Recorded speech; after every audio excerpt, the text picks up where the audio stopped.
Free Your Mind presents A Conversation with Zen Gardner. So just today we realized that one of our chickens is sick. I don't know what the hell is going on. I do a little research online and I figure out that the chicken might have an egg stuck in its vent. Why am I starting the show off like that? I have no idea. But we're joined by Zen Gardner, for crying out loud. So we have to be avant-garde. We have to think outside the box. We have to talk about solutions. We have to talk about philosophy. We have to talk about love and everything else that Zen has encompassed in his beautiful body of work that you can find at zengardner.com. What's up, Zen? Good to talk to you. Yeah, Bob, man, it's great to talk.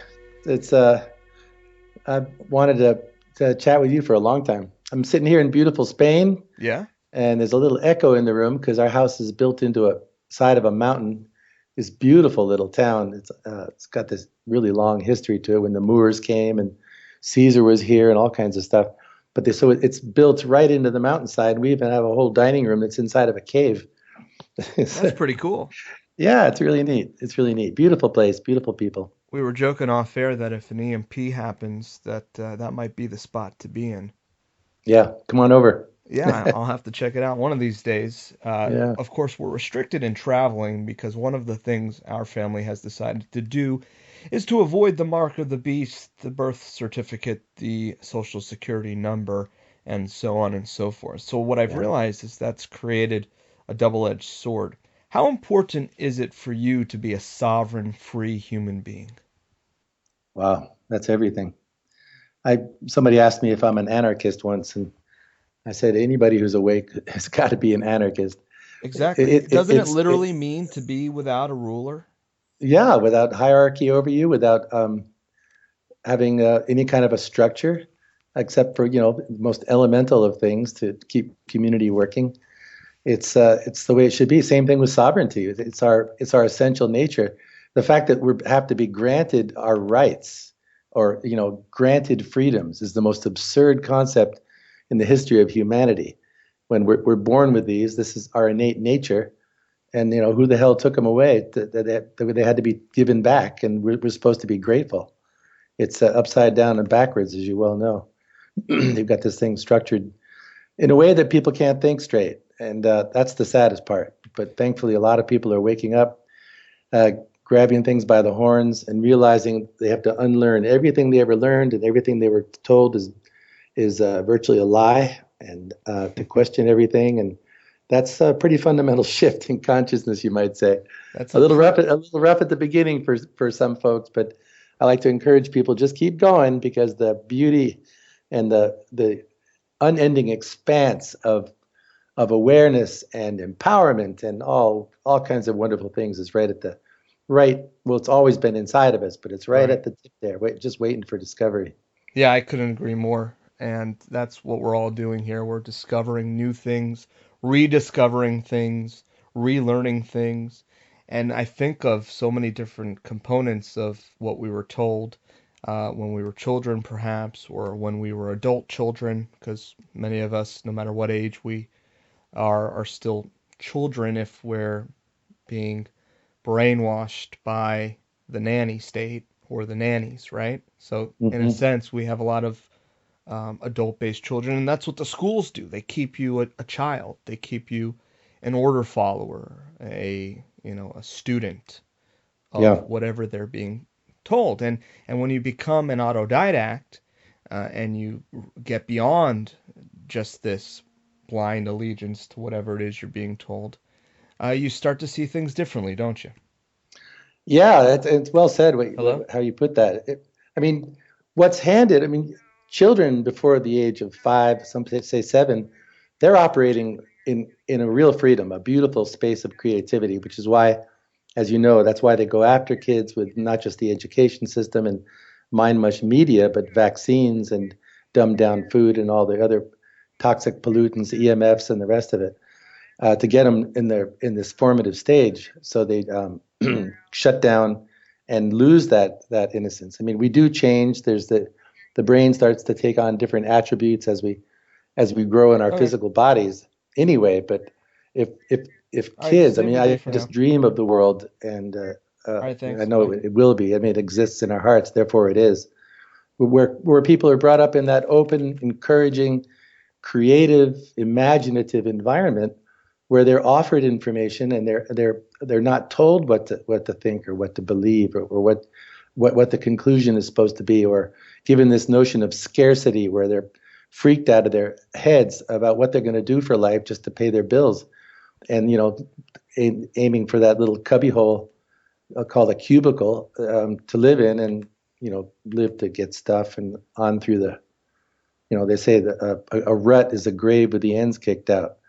And that's what they do. But the whole process of education and educating has been, the whole paradigm has been shifted to where people are told what reality is, what you should do with your life, what the facts are, what history is supposed to have been, what the media is telling you. And they're told these things, so they're in this sort of a false learning mode the rest of their lives, where they take in information and process it by these very parameters that were instilled into them when they were small.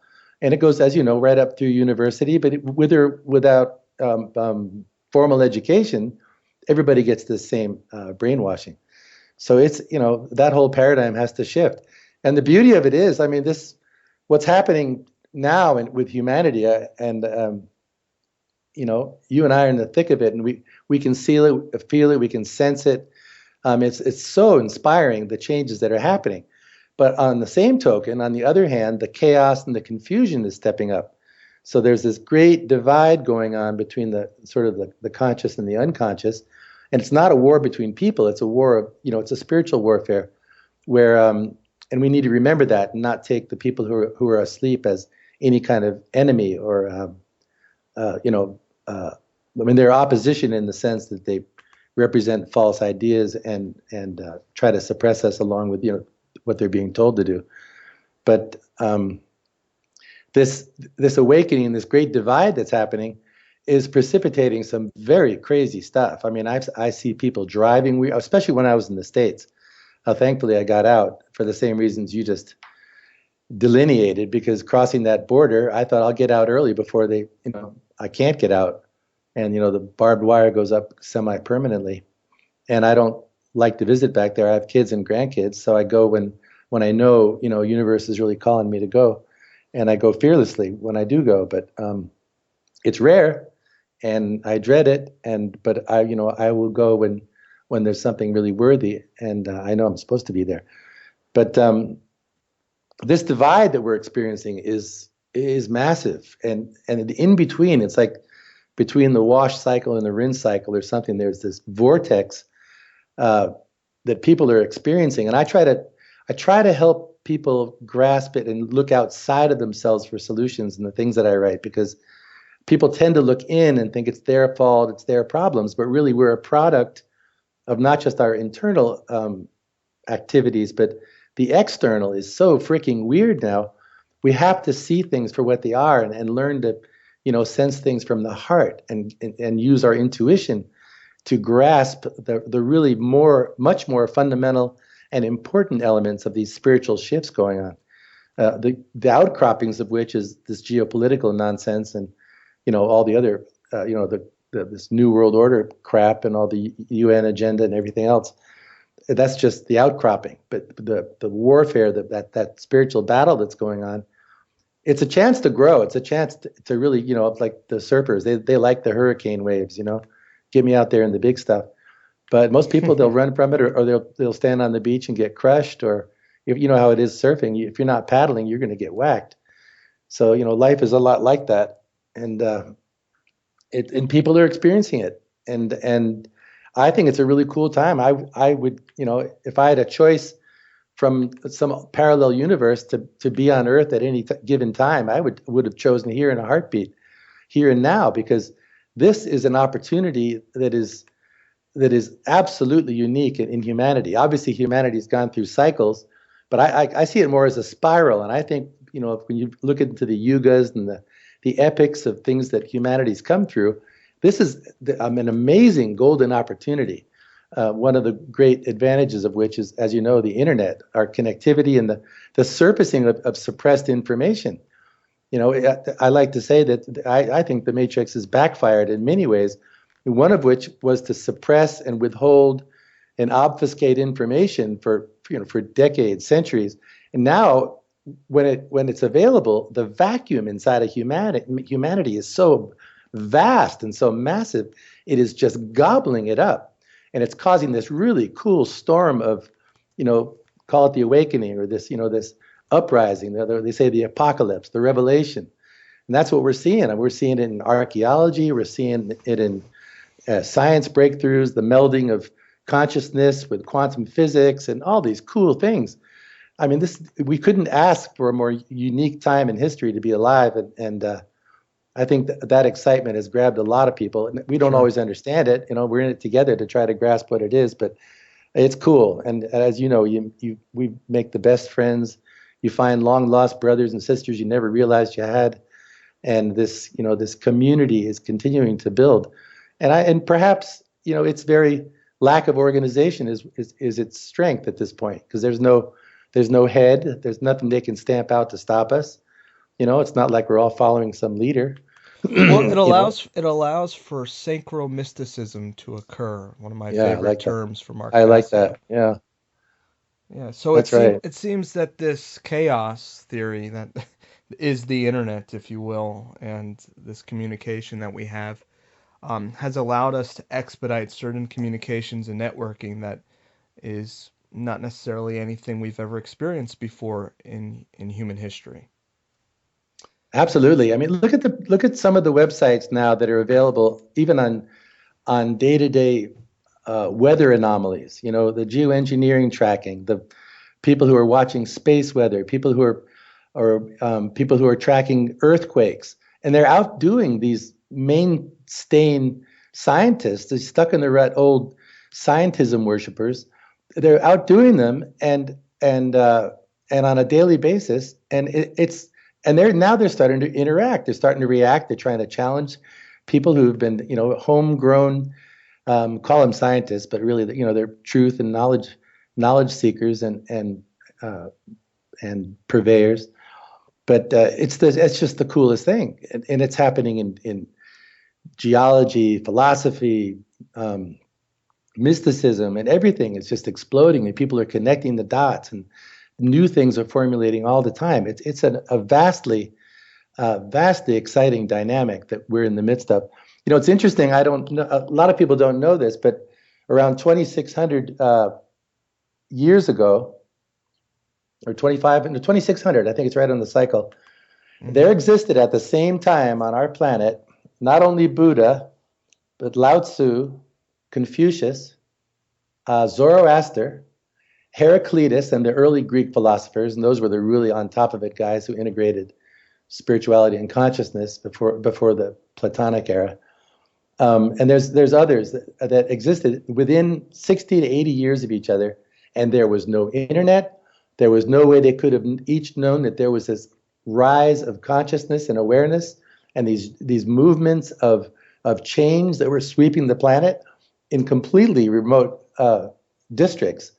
I mean, it's a remarkable fact of history. That's always fascinated me, the fact that we have simultaneous technological developments. I'm talking about things like the wheel or fire, for that matter. We have people not connected in the slightest way via technology on different continents, with no knowledge of each other's culture, but yet they have simultaneously just about the same innovations take place. It's fascinating. It is. Another way that manifests that I find equally fascinating is the manifestation of ideas and really apt metaphors for what's happening and how things are integrating.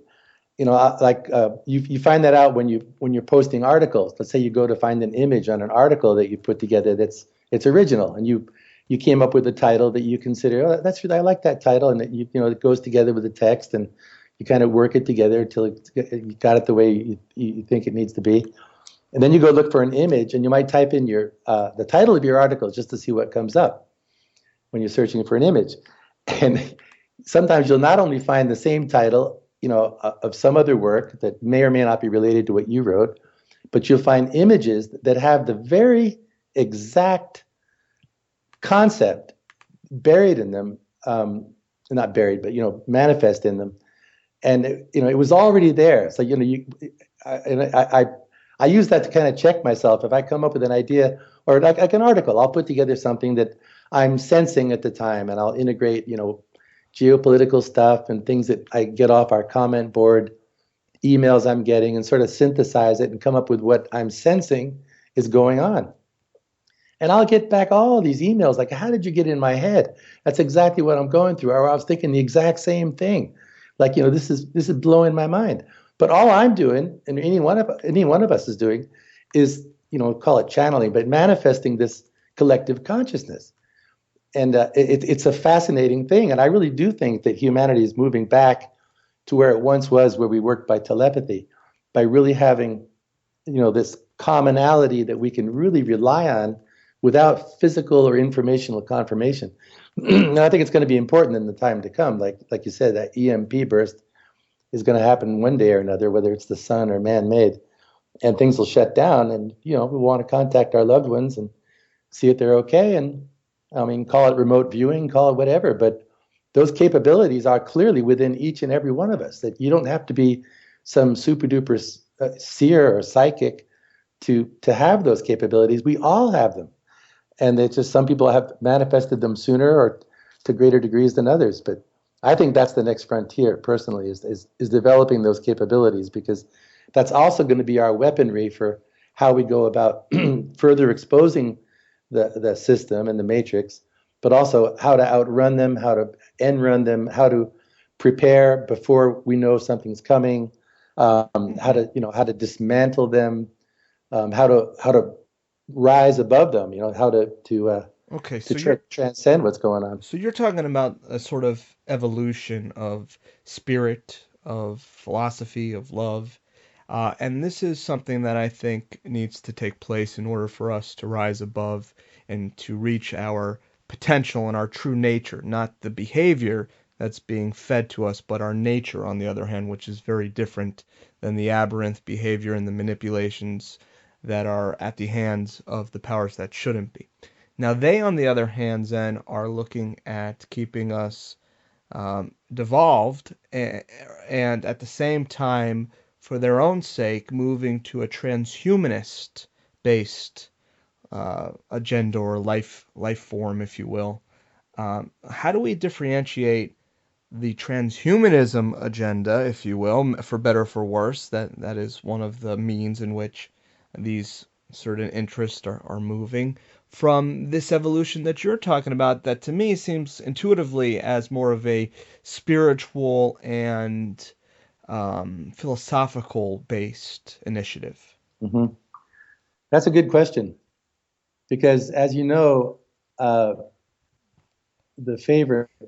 of the favorite tools or devices of the manipulators is cloaking and disguising, and that's what they're doing with the transhumanist agenda, making it look like this is a wonderful advance for humanity to transcend our so-called bound biological conditions by attaching it to integrating it with technology. And they're making this look very attractive. I'm very concerned, especially about the younger generations, because they're making it look sexy and fun, and wow, you can be Iron Man and all this kind of stuff. And as you know, and on some level, we can empathize with the appeal there, right? Yeah, on some sure. level, I'm sure we all wish that we could transcend certain biological limits that we have. Yeah, which is absolutely possible. If you look at any of the great sages and teachers, they were able to transcend all kinds of stuff. They could levitate, they could transmigrate, they could do all kinds of stuff, because they had taken their biology, integrated it with consciousness, and become, you can call that transhuman. That's exactly right. Transcendent human is what it would be. But as you know, that these guys, what's interesting is the way that they sell this program. Invariably, when you see a new breakthrough, so-called scientific breakthrough, it's to help people who've lost a limb. This is to help people who lost their memory. We're going to put this chip in there. These are medical devices to empower humanity. That's how they sell it. And then, of course, oh, look, you can put the chip in and also play a video game. And you can get your phone calls without even having to dial. Or better yet, and you can be directly tapped in to the beast slavery system, i.e. money, i.e. banking, i.e. The credit card control system, if you will. Yeah, exactly. Well, what's interesting is, we know if anybody who's, been researching for a while, their agenda is to have happy slaves, happy in their captivity, happy in their slavery, unquestioning obedience, because they're just happy as clams. It's right out of Aldous Huxley's Brave New World, and people taking Soma, or the Orwellian paradigm. This is their intention. So besides eliminating those that they think are unnecessary baggage, whoever's left, their intention is to have some kind of integrated package, some kind of a clone, this transhuman thing, working together with full-on robots, which is another thing that's going on really fast. I mean, these so-called robots, we just heard about them in the news the last couple of years, is suddenly they're rolling them out in all these big box stores to serve you. And I mean, where did these all come from if they only just discovered this stuff and they're already in mass production? What's really going on here? And as we know, they're always way ahead on their technocracy plans, and only introduce it to us a little at a time just to see how we're going to respond. And if they get the green light and there's no protest, wham, they just drop the bomb and get everything rolling.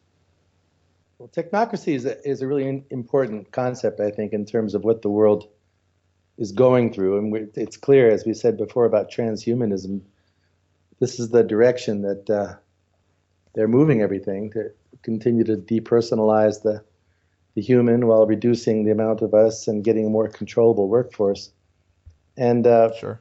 I think, as you were saying, we were discussing, I think, off air, how there's another side of technocracy where the people who first were getting into the concept were seeing it as a way to break out of the control paradigm of that day back in the 30s. Well, it was a very specific concept for them that they coined. So the word and the definition of technocracy has taken different meanings, but the group Technocracy Incorporated in the 1920s presented, which is essentially a way out of our debt-based system, something called post-scarcity economics.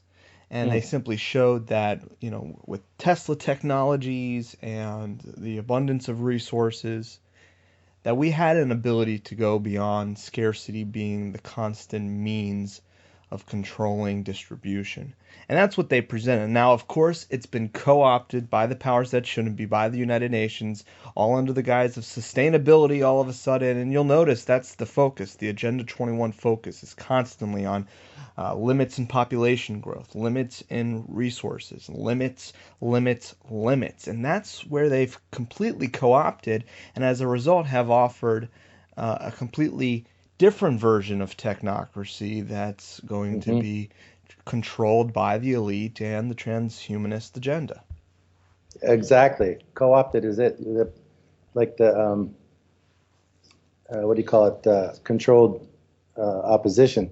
Sure. That's exactly what they do. They find a good term, a good concept, something with thrust, something that people are attaching to, and they'll turn it to their liking, to their advantage. Just like they did with the hippie movement, the awakening of the 60s. Next thing you knew, it was, bell-bottom pants, and it was a fashion trend of the 80s, which was completely shallow music, shallow people, shallow images, and it was all diluted. There was no more movement. There was no more anything.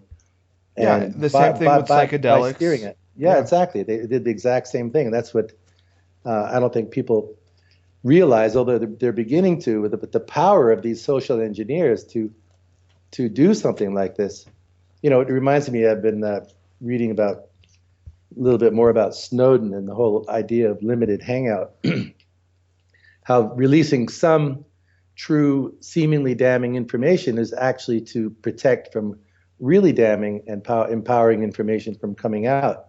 And it's brilliant. These people are very smart. They let out some truth and direct you away from what what really would be empowering and really expose their agenda.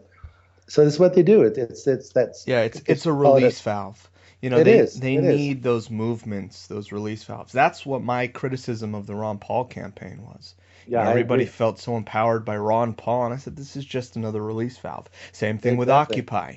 You know, Right. Occupy. Oh, Occupy, another release valve. Co-opted originally, had some decent intentions, but next thing you know, we have certain interests, namely in the left, that were Hmm. co-opting the Occupy movement, another You're release exactly valve. right. And like this, or they initiate whole movements to as a preemptive release valve, like this thing going on in campuses now, where there's some big movement. I even forget the name of it. It's so weenie, but it looks like a typical George Soros operation. And the kids are all demonstrating across the country. I think it's for, I don't know whether it's sexual equality issues, some politically correct. Yeah, you know, I happen to Oh, be and in a also for college better, town. cheaper, free education and Sure. some kind of lame, non uh, Yeah, non-important issue in the but light of but what's they really going on. they direct your outrage to these trivial Exactly, issues, and exactly so you right. feel like you're doing something. Yeah, it was there was a big movement. I'm at a college campus. You know, I Oh, moved up here to go to school many years ago, and I never left. hmm. I like certain things that the area has to offer, but that's an Yeah, aside. So I occasionally look at, and even when I was in school, you know this, you saw some of my early work. I was a hmm, complete iconoclast. I was hmm, constantly in the face of all of the bureaucrats and academics and everything else.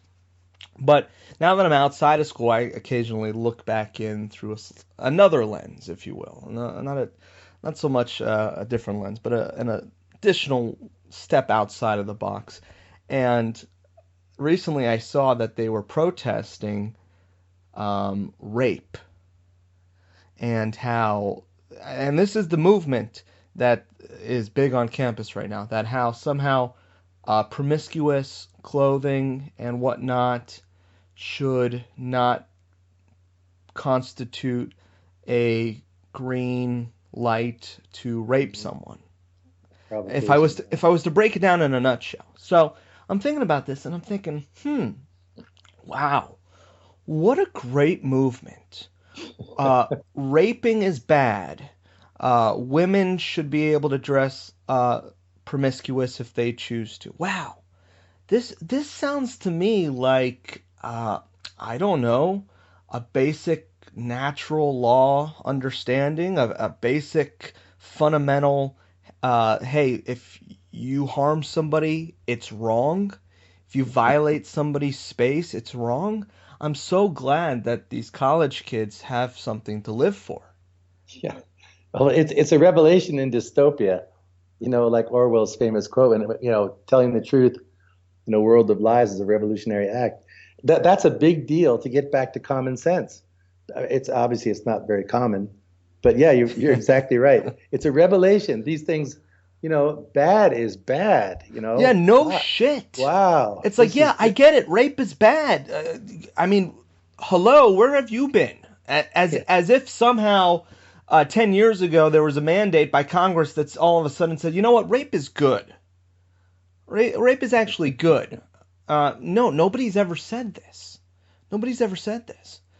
But yet, these although, college kids think this is the movement for them because it's somewhat innocuous. It's kind of easy. It's not too polarizing per se, and that's what neurolinguistic programming is in yeah, my idea of it, if you will, or one notion of it in my mind is that you take this very flowery kind of fluffy and not too out of lines language and causes, and the politicians do this all the time, and it's really easy for the mindless people who are more concerned about the football game to latch on to these causes. Yes, rape bad. I can get behind that, Zen. Rape bad, rape bad, rape.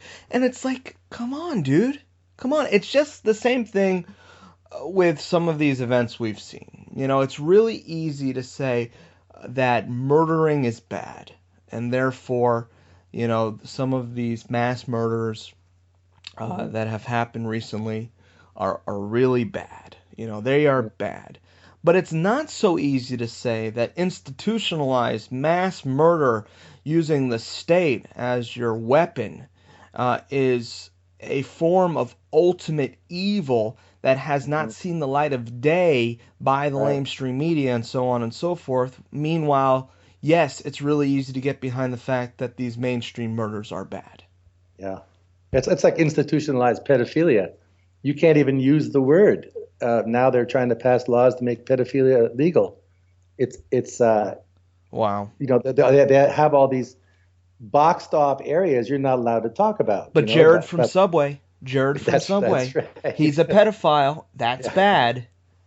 That's an example, and I don't know if there's necessarily some guys, who are involved with these institutionalized pedophile rings that said, we need a guy to take the stage here for a moment. I know. Why don't we get our buddy Jared from Subway?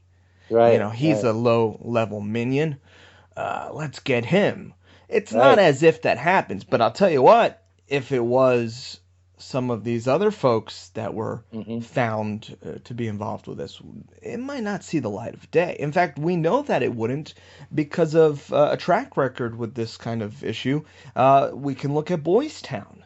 The conspiracy of silence and the work that was done around that Boys Town pedophile ring shows that, yes, there is an active agenda to keep under wraps the true nature of these pedophile rings and the influential power brokers who are behind them. You'll notice, too, when they do have a revelation and it starts to seem to come to light and gain some credibility, it's things that happened 20, 30, 40, 50 years ago. Like, it's a very clever technique. They'll distance it into the past, like that was terrible. Or, yes, the CIA took out Martin Luther King. But that wasn't today's CIA. That's the subliminal message.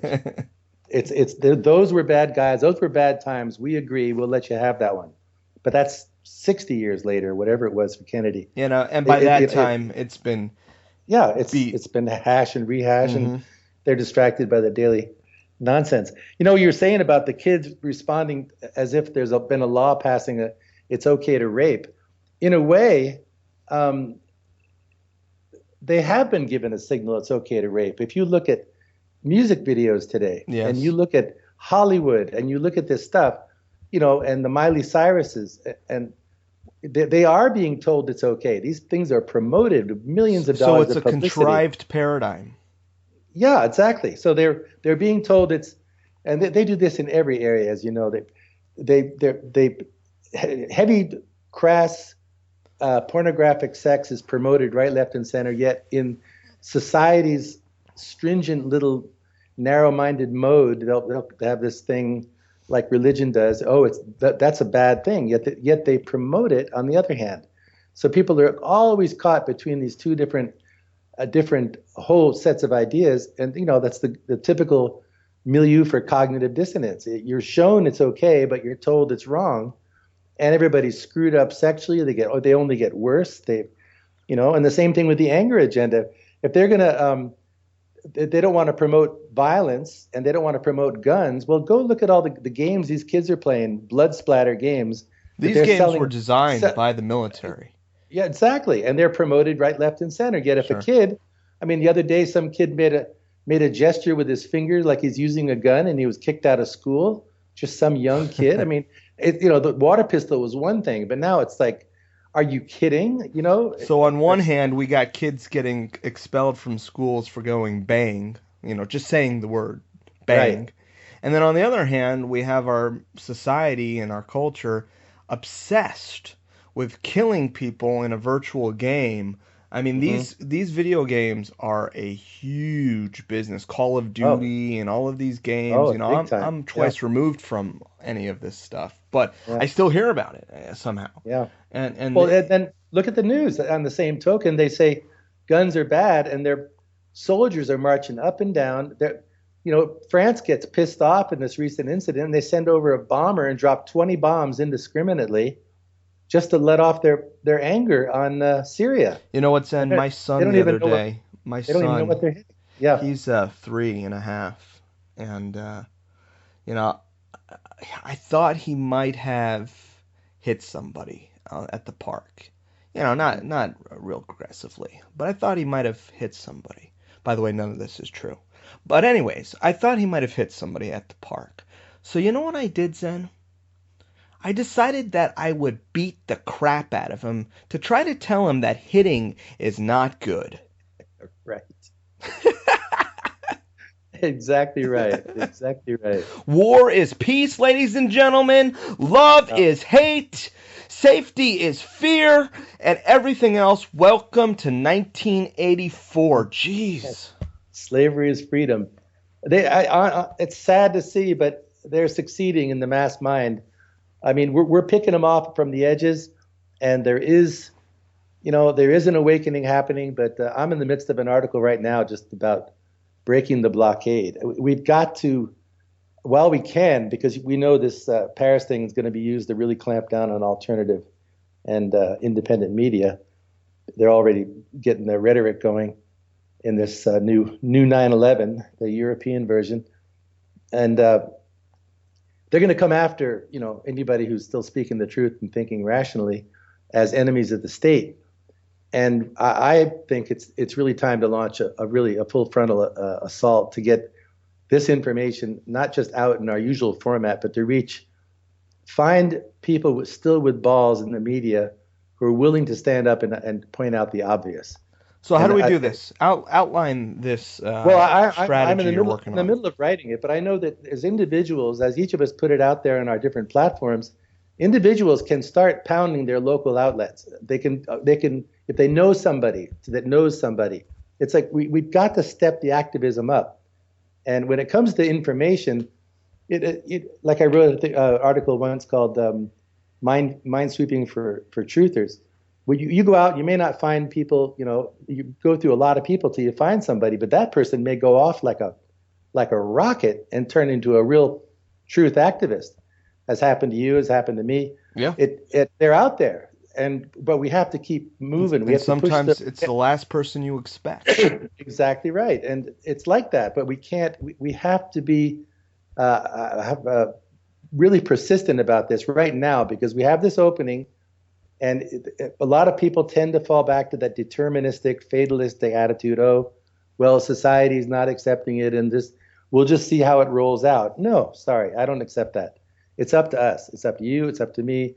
It's up to him. It's up to her. It is up to each of us to step it up. And we all know in our hearts what more we can do. If you care. And if you really care. Because that's one of the things that's happened is we've been desensitized. Even those amongst us listening to this broadcast right now have been desensitized. And it's the boy who cried wolf phenomena. It's the slow, incremental nature of a lot of this. And as a result, I feel guilty of this, to be honest. We get jaded, but it's and you start to get cynical and stuff. But that's why I write about the awakening, because people need to learn how to perceive what is really unfolding in a wonderful way before our eyes. You're not going to see it in the language that we use necessarily, but even whether they're small, like the Mexico getting the GMO corn and stuff out of there and saving the bees recently.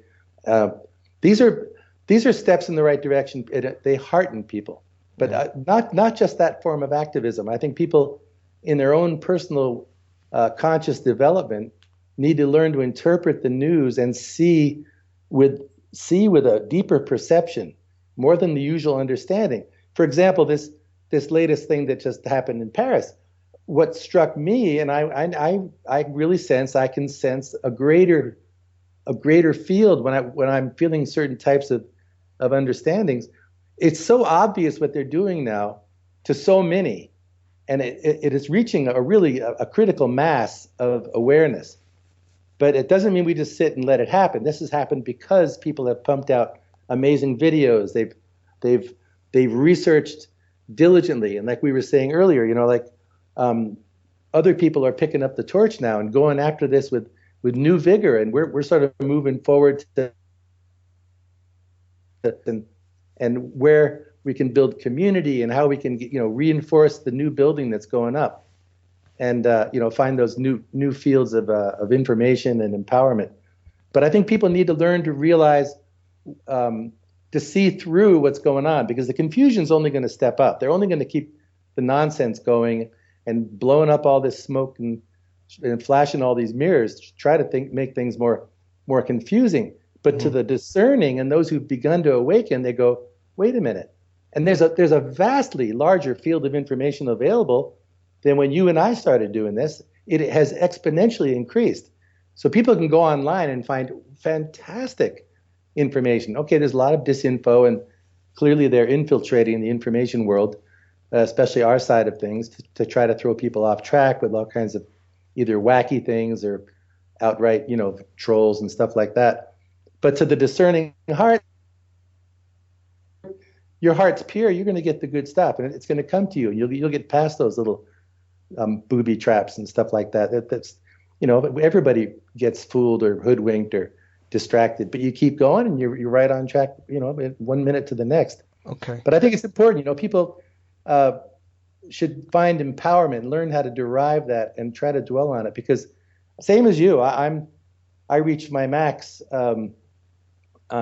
I get tired of seeing the same thing every day, the same type of headlines, the same kind of thing. But then you watch them ratchet it up and you start to see, my goodness, where this is leading to? This is leading to them shutting us down. Okay, well, I need your help with this. Shut us down. I need your help with this, all right? Dr. Zen Gardner is with us today, ladies and gentlemen. And Dr. Zen, I'm going to lay down on the couch here for a second, all right? Okay. Oh, Dr. Zen, thank you for seeing me. I've just been having such a hard time. I've been coming to your office now for 10 years at least. And you've seen me go through the emotions.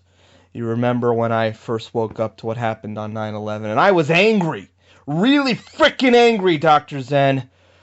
But now I don't seem to have that same anger in me. And every time something happens, I feel less and less intrigued and less reactionary. And I just feel like I'm dead inside. They've taken it all out of me, and I no longer have the energy to stand up and fight, man. What's going on with me, Dr. Zen? This isn't the Bob Tuskin I was talking to a little while ago. All right. Well, no. I hear you. It's quite the progression. I would say, first of all, my son, get back on ZenGardner.com. And I thought you were going to say get back on Xanax. This will be Xanax. Xanax, right? Yeah. I'll have to save that one. But it's it's like battle fatigue. Now they call it something disorder. What? Burnout. Everybody's experienced it. How you react to it to certain degrees. I've seen so many journalists, so many talk show hosts, so many podcasters, so many presenters come and go. And they get burnt out, and they just can't stay at this for too long. But that phenomena aside, how do we A, direct our energy in the right way, and B, not lose the energy altogether? Well, I'd say first off, anybody really I got no choice about what I do, and I know you don't either. Once you're in this, call it a calling or whatever. This is life and death. I mean, if we don't do it for ourselves, we could do it for our kids and our grandkids and the loved ones around us, the kids in Palestine, the innocent of the earth, the well-meaning of the earth. We need to think outside of ourselves, and the greatest motivation you can ever derive in your life is living for something greater than yourself. And this calling is the calling of the human heart, the real beating, empathetic human being. It's the soul, that what we're here for. And once somebody discovers that, I don't think it's like they say, once you found the truth, you can't unlearn it. So people can go through little slumps, and we all do, but ultimately, you become intensely aware of what is encroaching on humanity, what we're up against, even though people get into the whole, whether it's a dualistic nature and, you need to transcend and all that. Well, I'm in a body. I am here in this existence. And I believe in being spiritual, and I believe in transcending in many ways, but I've got very real things, just like you've got white blood cells fighting for your life in your body. We are here in a struggle, and this is what we're here for. I appreciate that. If I could just go on a quick tangent on that for a moment. Sure. The religious cults constantly talk about the afterlife. And, there's this almost delusional suggestion that, as long as you accept God and yada, yada, yada, don't worry about dying, don't worry about anything else, because there's an afterlife. Right? Right. But for me, heaven has always been here on earth. And this is all I know. And that doesn't negate a spiritual sense of self. But it embodies, no pun intended, a desire to actually take the consciousness that you have here and now and work with it, Zen, in a way that helps to make this reality the best reality it can be, and do so indefinitely for your children and your children's children and so on and so forth. So I've always been really pissed off by the escapism that puts things off to another etheric plane or another death-based reality. Right, exactly. Ultimately, anybody that you'll come to respect in the world of spirituality and consciousness, they'll take you back to the now. There's only the now. How we respond to the now. There is no future. When you get there, it is now, within that context. And the onus, though, on the future, the onus, though, on dying is a big part of this. Everybody's so caught up on death. And that's done by design. The cult of death is one, name that I've heard be thrown around. The cult of death. Exactly. It's one of the biggest scams there is. Think about it. Through fear of death, it's almost like we were talking about scarcity. It is one of the things that drives people, that drives them to the doctor in a panic when they stub their toe. You took the words out of my mouth. That's exactly a part of my scarcity-based mind control phenomena, is the fear of death. You only have so long to live, and that's why the powers that shouldn't be, even though they have all the money in the world, right? They have everything you could possibly imagine, all the control, but they can't beat the D card. And they're so focused on that it drives them freaking insane. That's why they're spending so much on this technology, like this guy who's the Google director who did that, who talks so much about transhumanism. I forget his name. He's a nasty to keep an eye out for. They're afraid of death because, well, look at their lives. They're afraid of everything ultimately, even though they don't have they're psychopaths. They don't have empathy. We don't know how much they're interfered or possessed by other entities. We don't know, but I'll tell you what, they are not of us, and they are warring against us. And they need to be removed because they are destroying us. They're against themselves too. Yeah, totally. There's a schizophrenic nature to these psychopaths, and there's so few of them. That's the mind boggler. There's so many of us and so few of them. So but then they try to reduce it to some kind of a revolutionary pick up a gun and go shoot everybody thing. And if someone's invading my house and I'm there with my kids and grandkids, I will take out this guy if he's going to try to take me out. I don't have any qualms about that. I'm not that kind of a peacenik that I'm stupid. I believe in peace, but there comes a time, just like we're saying about white blood cells. There's a certain when there are people who are out of control, which is hard for us to. Those of us who are conscious and have empathy, we cannot understand these people, which is one of the reasons we don't know how to respond to it, and also why a lot of people can't even acknowledge it. They can't dream that their own government would pull off 9/11 in cahoots with Mossad and whoever else. They can't believe that the Parisian authorities would work together with NATO and everybody else to blow up Paris in order to create another rush on Syria, more martial law. They can't believe that they would do this. They can't believe the Bali bombing, as horrible carnage like that was done right before a big demonstration against the war that was to take place in Australia. They can't believe that they would do things like that. Well, they better start believing, because these are the kind of people that they are. And you've got 30 million killed in the world wars in Europe. These are young men and women sacrificed in the most awful way possible for the good of a few, and also just for the sake of carnage. They love it. These people are sick. That's why people, when you wake up, you have to take a look at outright Satanism or whatever you want to call it. There's really dark stuff that they're into in order to understand what we're up against and let the reality smack you in the face like a wet towel. And then you start to go, oh, okay, I need to get off my butt. I can't just sit here and let it topple over on my head.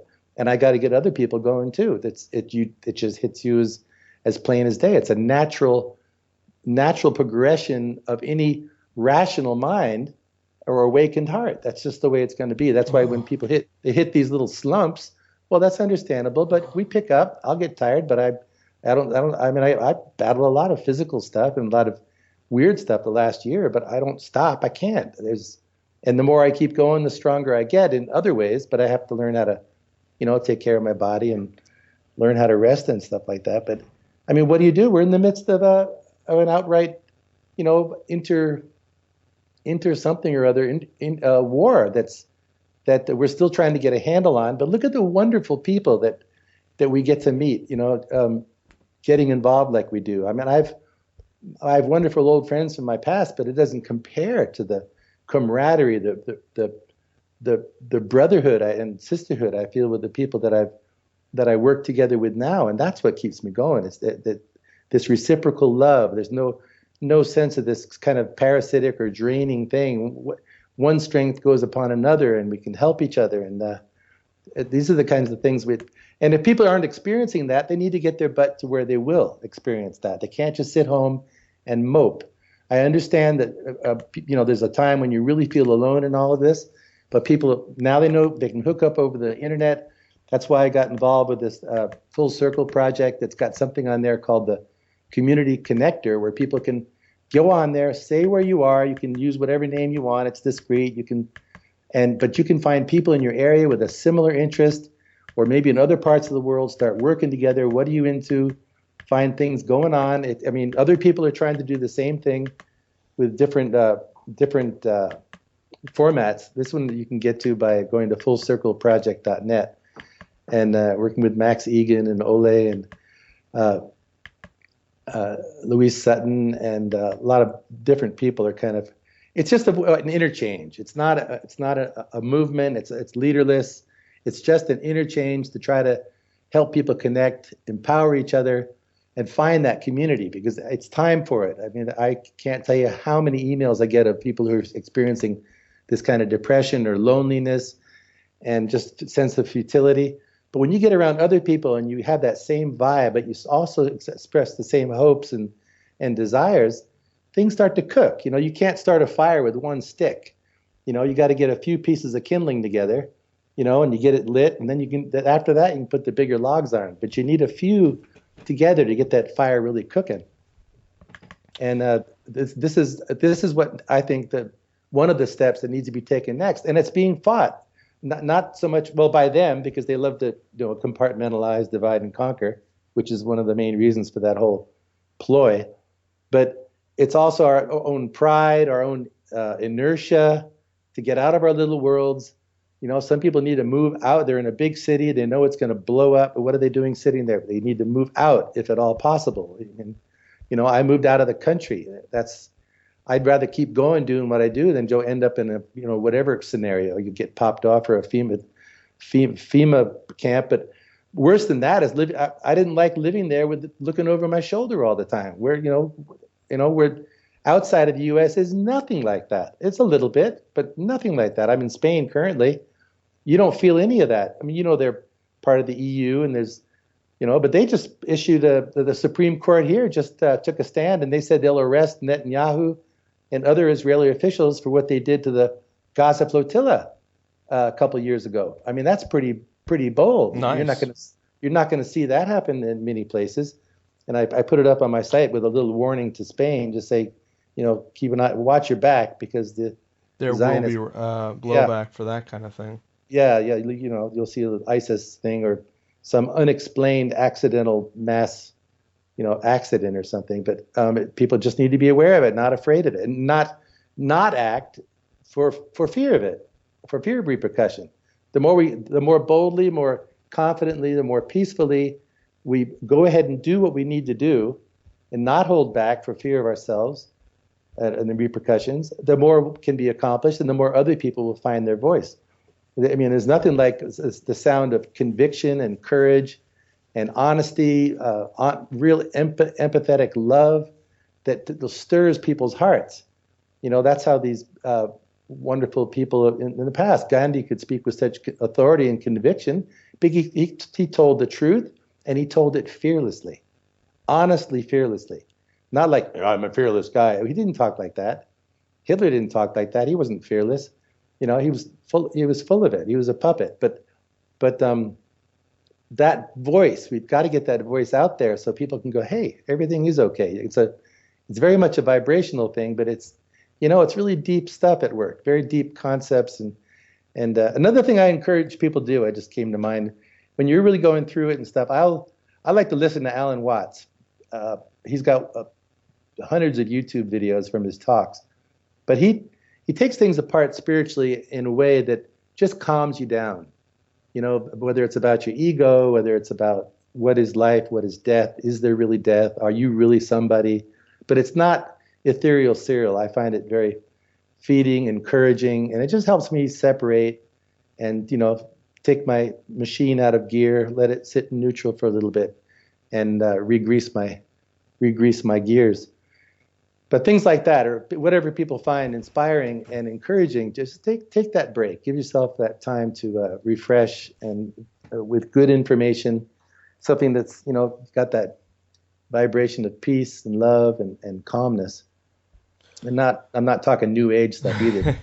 As you said earlier, the movement's been co-opted, and the New Age, I mean, it's a very broad word. So people what it means to one person may not be what it means to another. But the co-opted CIA infiltrated stuff that just says peace, don't do anything, go to sleep, and sit under a tree the rest of your life, and everything will be fine. There is a place for meditation. I believe in spiritual techniques and technologies, and of all sorts. It's a wonderful world of empowering tools, but what they do is tell you just to go to sleep, and that's what you have to watch out. That, or follow some leader and get into some hierarchical belief system, and off to the mental prison we go. Well, you can find certain characteristics that will flag these false prophets and false philosophies.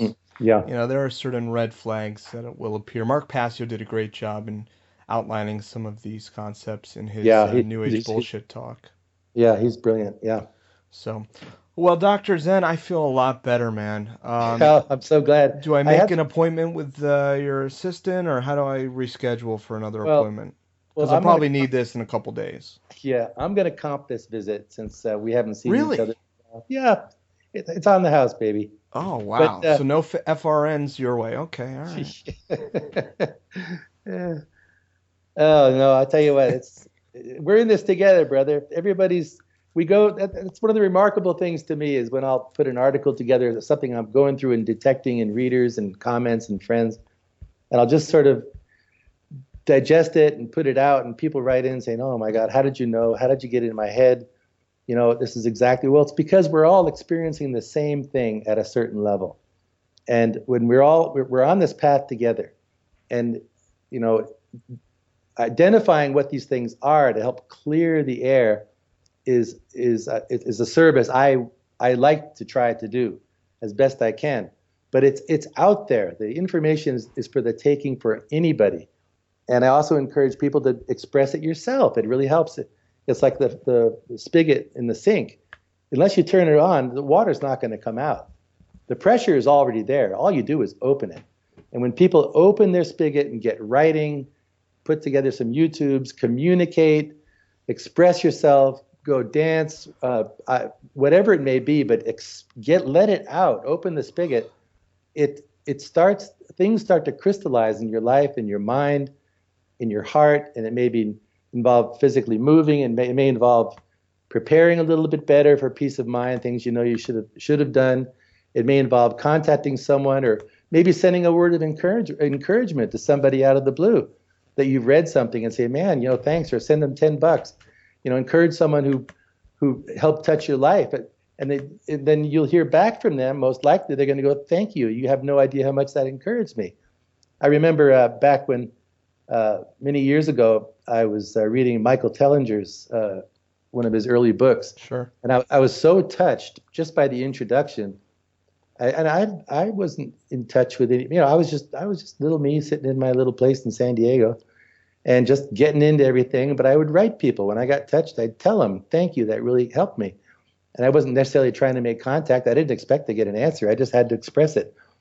And I wrote something to Michael, and I said how much it touched me. And I said, that was just, and I very sincerely expressed what I felt after reading his, and I hadn't even heard of him before I found his book. And he wrote back. He said, your comment, I was in tears reading it. He said, you have no idea how the timing of what that was and what it meant to me. And later he was going to come stay with me in San Diego. I was trying to help him organize his first tour. He wanted to get out on the road and start talking. He was just getting started like I was. And he was going to come stay with me in San Diego, but I told him to get in touch with Carrie Cassidy, who was on, she knew how to put talks together and could help him with how to go about it. And sure enough, he did, and up and running. And that was just from me saying thank you to somebody. But that's how it works. Those little things are massive. And when it happens, you go, it's like synchronicity. The more you listen to it, if you notice something, or you get that prompt, or you recognize a little thing which sort of indicates, oh, I need to make a move in that direction, and you do it, then more things open up. But the prerequisite to all this, which I write about a lot too, is personal detachment. You got to get rid of the stuff that's dragging you down. With many people, it's actually things. They've actually got a storage unit, which I used to have. I used to have 2 of them. It's like people stuff accumulates. I want to waste it. Oh, what is this? Oh, it's this precious or whatever. Getting rid of stuff, getting rid of entanglements, bank accounts with big banks. I mean, goodness gracious, at least whittle it down, get most of it out of the bank, and use a little, what do they call it? Credit. What are they called? Those little credit banks? Credit unions. Credit union, yeah. Yeah. And for just minimal use, but disentangle. You're around negative friends that only drag you down. You've given it your best shot. Move on. Don't stop worrying about supporting old dead stuff when you've got a life to live in a lot more productive world, just waiting to be manifested. And this is, I just really like to encourage people. And if one person hears this and it helps, it's worth it. But I repeat it over and over because I've seen it happen in my life and many, many other lives. But it takes some, sacrificing. It takes some little bit of guts. You gotta step out into the unknown. But man, I don't like that though. That's where the cool stuff is. I know. I kind of just want to stay comfortable, man. Hey, the game's on Sunday. You don't want to miss Tom Brady. Yeah, Tom Brady is going to break a record, I'd rather not get out of my comfort zone because I don't like feeling uncomfortable at all, and I don't like confrontation. You ever hear somebody say that? Oh, I just don't like confrontation. Yeah. I don't want to rock the boat. Rock the boat, for crying out loud. That's been my MO. Yeah. Well, push the boat away from shore, for God's sake. Yeah, knock it over. Not like the USS Liberty, of course, but you know what I mean. Yeah. Zen, this has been thrilling. We'll have to do it again. And let's, Bob. You have some sort of website, or you do something or another, right?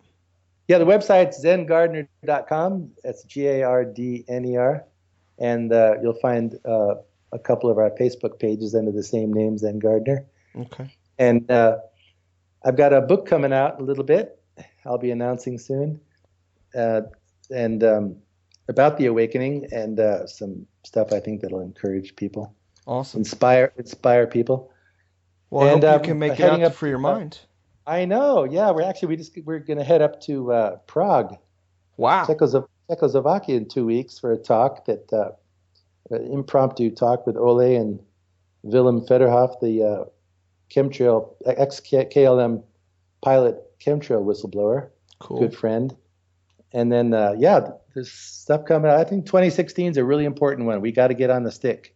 We all need to be in shape, get ready, because we've got to step on the gas now. There's an opening, there's an opportunity. Humanity has the enormity of our opportunity is hard to express, because we really, like you said, you don't just sit around and wait to see what happens or wait for death, or about this deterministic attitude that, well, what's going to happen is going to happen. Well, you do that and you're playing into their hands. We can take control. It's not like some political movement. It is a personal awakening and activation in whatever way we're called. And we need to get off our butts and find out what it is for each of us individually.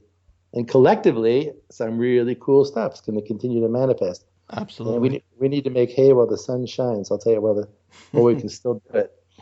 I hear that. By the way, Zen Gardner's real name, ladies and gentlemen, is Eli Rothenstein. He's a crypto Jew, and that's why he goes by Zen Gardner. He's really in the Mossad. Okay. Well, I had to throw that in there for some reason. I know. I'm sure those accusations have been flying around, and that's another aspect of our discombobulated ability to do anything. Is, everybody's a shill, everybody's secret agent, and so on and so forth. Right. So. It's like, just know that if it's discouraging, confusing, intimidating, disanimating, it's bullshit. The information that feeds your heart, feeds your soul, strengthens your spirit, opens your eyes, calms your heart, or some cases angers you to pieces, which is nothing wrong with it. But good divine anger, nothing wrong with it, because who doesn't get pissed at what these bastards are doing? It's beyond expressing enough rage at what these people do, outrage. But you get past it, because ultimately we operate from a whole realm that they're not even aware of. Yeah, I get worried sometimes. I feel like, I don't get as angry as I used to. And I wonder, is there something wrong with me? But getting old, Bob. You're getting old. It sucks. I kind of... Yeah, anyways. All right. Well, Zen Gardner, ladies and gentlemen, visit his website, zengardner.com. We'll do this again. Thanks again, Zen. Hey, thank you, Bob. Much love to you.